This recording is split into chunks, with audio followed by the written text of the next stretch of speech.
Hey guys, Dr. Morse, Injury Experts. We are officially less than 24 hours away from the first game of the NFL season. 2025 is here. Now, many of you might have a couple drafts left tonight, so you can use this, but we are really focused on who we're sitting, who we're starting, and who we're betting on in week one. Now, I'll be doing this in some capacity every week, but I can't do it every day. There's just too much information and there's just too many patients to see. But let's get started. I'm going to start with the highlights from quarterback, then running back, then wide receiver, then tight end. So tomorrow night we have the Eagles and the Cowboys. Should be a great game. I have already a nice bet in for the Injury Experts betting recommendations if you want to check it out. So Lamar Jackson, no concerns with his foot.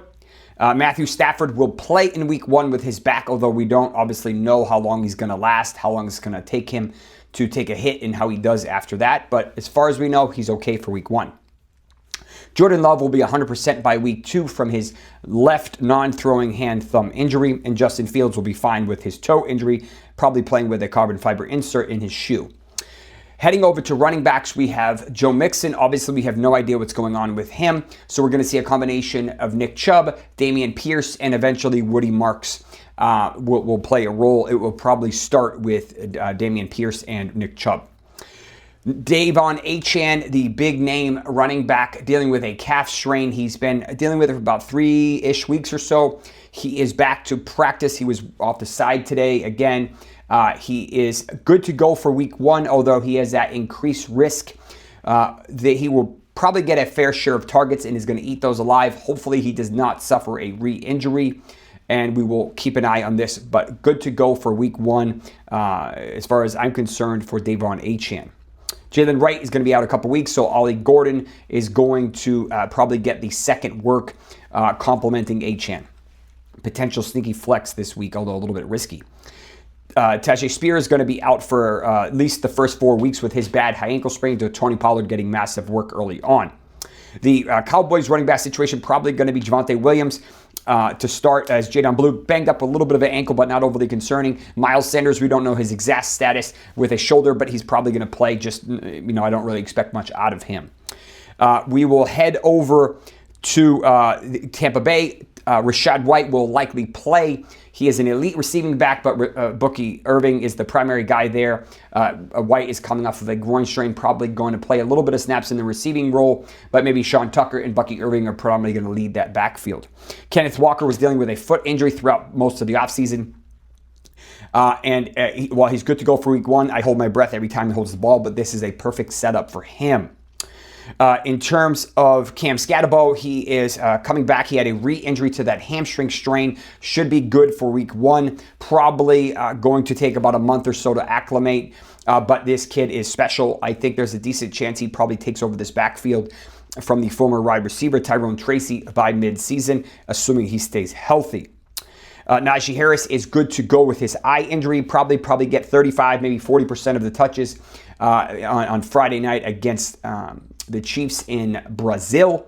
Not overly concerned about this eye injury, and I think it'll be a timeshare between him and Mario Hampton.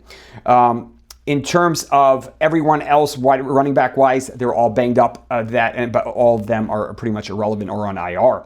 Heading over to wide receivers, we have the two Bucs wide receivers that are on IR. Godwin probably not going to return till at least week 5, and Jalen McMillan probably closer to week 8 to 10, depending on the severity of his neck injury if it doesn't end up being season-ending. So we're going to see Mike Evans get a ton of work. We're going to see Emeka Ibuka get a ton of work in the slot.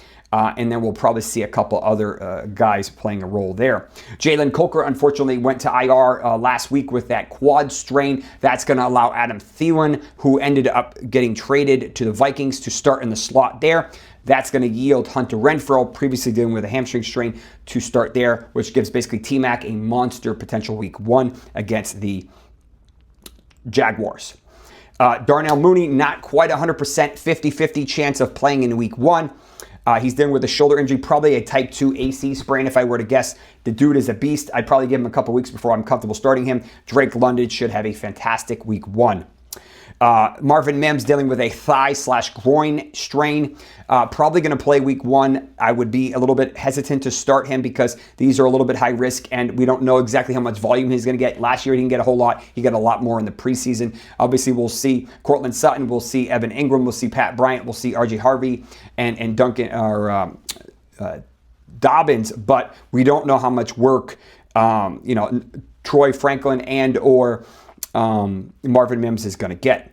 Now, Jaden Reed is dealing with a foot fracture, a Jones fracture. He's going to try to play through it probably, but he did not practice today. This is pretty much to be expected. He needs surgery. If this is a true Jones, he needs surgery. Whether or not he decides to bite the bullet and try to play through it versus have surgery will really depend on how his season goes. If he needs surgery, it is an 11-week journey to return.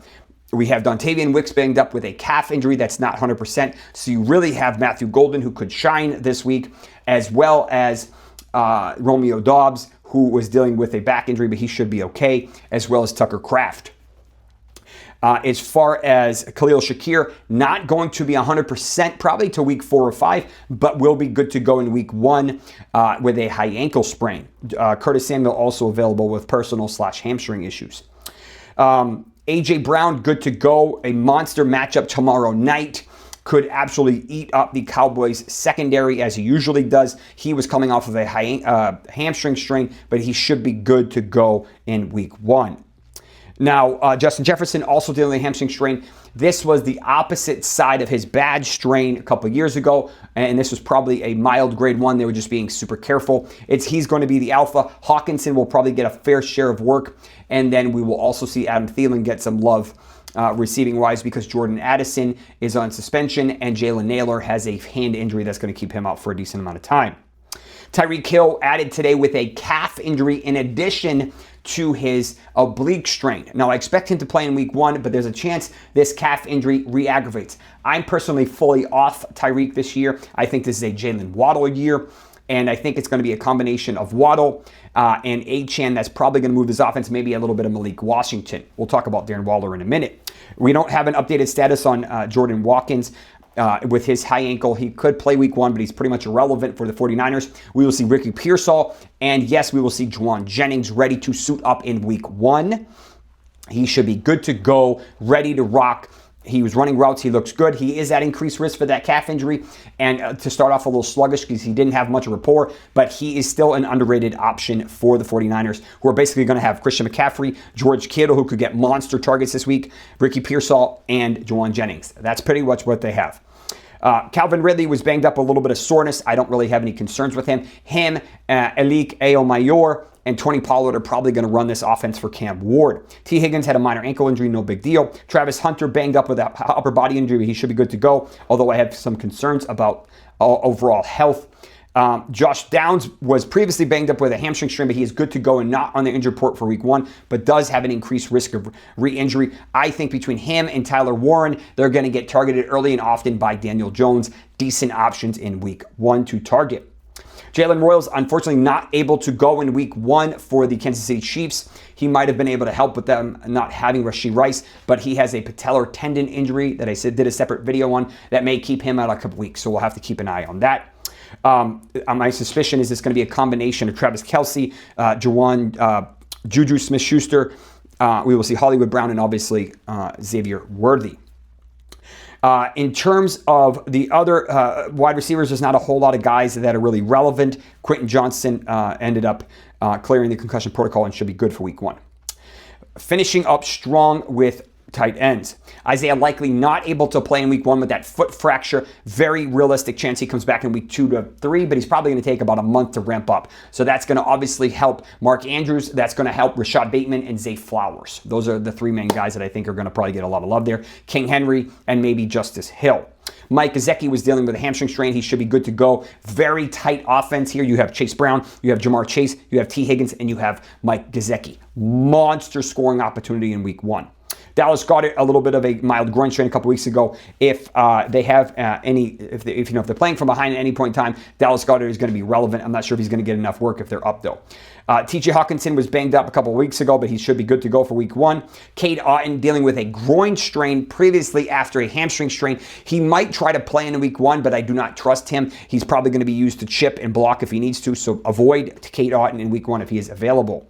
No concerns for Jake Ferguson with his minor back injury. He should be fine. Tommy Tremble will be back playing for the Carolina Panthers. And finally, Darren Waller dealing with a combination of conditioning and a hip injury.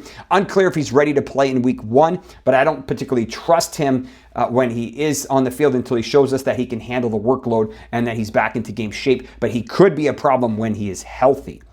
That's all I have for you for heading into week 1. I'm Dr. Jesse Morse of the Injury Experts. If you're looking for inside information, if you're looking for this in a visual format, check out the Injury Experts. The premium package is only $4.99 a month, or you can do the whole year and you can get a 20% off with the code MORSE20. Check out the betting package if you want. I have about 80 different betting future picks already available, and I'll have about 50 to 60 by Sunday for week 1. Last year we had a fantastic year building on the previous year, so we're just going to continue to smash isolating and paying attention to these injuries. You can use the code BETTING11 on the injuryexperts.com in order to get a free week to come and test it out. We will see you next time. Take care.